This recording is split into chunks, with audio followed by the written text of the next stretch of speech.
Hi guys, and today we're going to be looking at what I think is a really cool old school tool.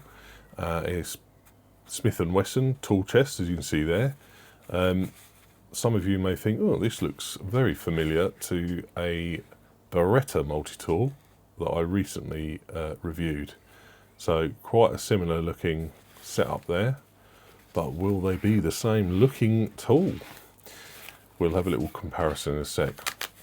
So Velcro pouch, it's got a bit of damage on this one. It comes like the Beretta does with its own little toolkit, bit kit. It's quite nice to see the Smith & Wesson logo on there. Pretty basic. This is solid plastic, and you've got, it's quite nice to see that tiny micro screwdriver on there. It's quite unusual. And again, you can tell it's definitely American because it's all like imperial bits. That's quite cool.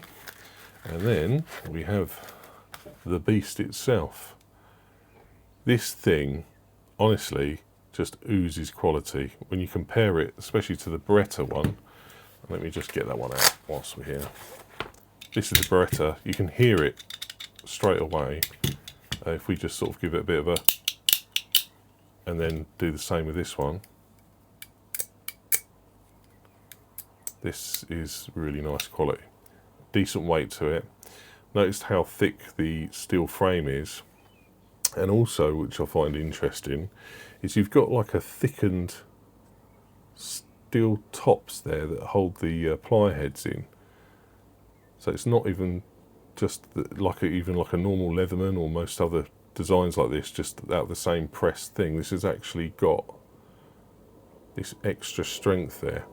And when we open it up, it's really smooth, really smooth.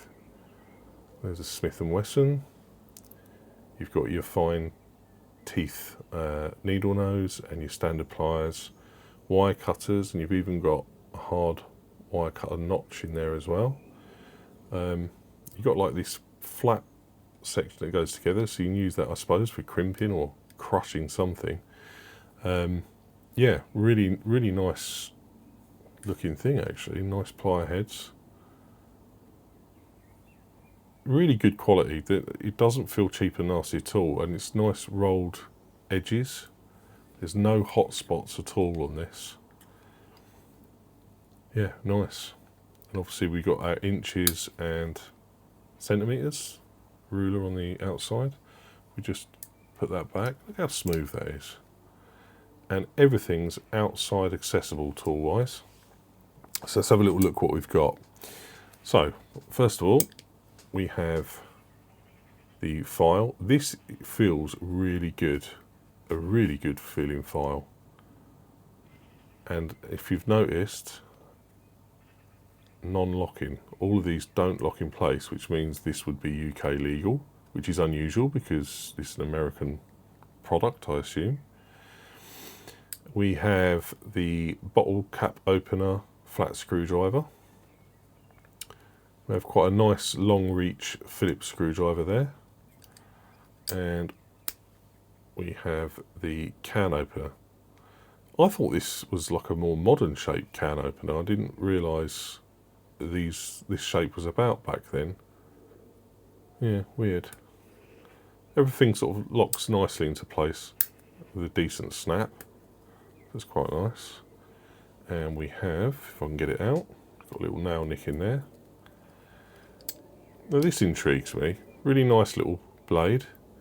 Look at that, Smith & Wesson first production run. What does that mean?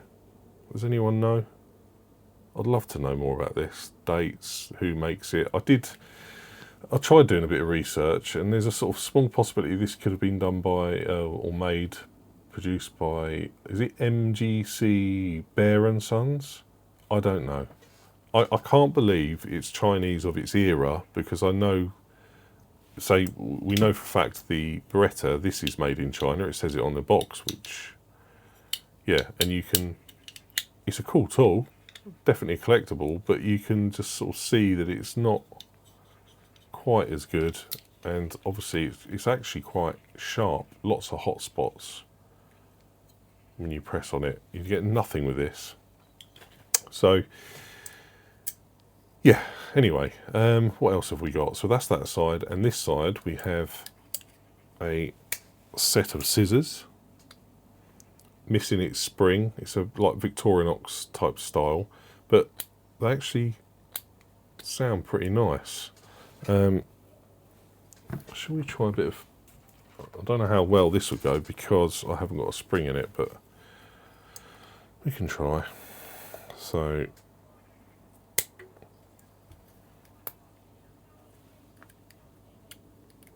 yeah, decent scissors. So once they get the spring in there, I think there'll be quite a nice set of scissors. Again, don't lock into place. And the unusual bit, again, like the Beretta, is it's got this really nice, chunky 1/4 inch bit driver, magnetic, and as you can see, the magnets actually come out. It's old, bless it. It needs gluing back in. But you can see it's old school magnet, none of your modern, I can never say that, magnets. Oh, yep, I'm going to have to glue that in, aren't I? That's kind of cool. Yeah, so again, not locking, but really firmly snaps into place. I really like this. I'm not a huge fan of the really old school tools, really, but there's something nice about this. There's hardly any movement in the plier heads, and yet they're lovely and loose. Yeah, pretty cool. Right, let's see what it weighs. Where's my scales? Can you see that? That's it. Okay, so in grams, it's 243. Let's compare this actually to the Beretta one. So that's 243. The Beretta one is 227. So in ounces, it's just over 8 ounces, and the Smith Wesson is 8.57 ounces. This guy does feel like a chunker. It feels really decent quality. Yeah.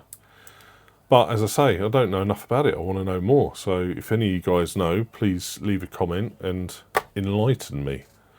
It's a nice short video. Thanks for watching, and I'll see you again soon.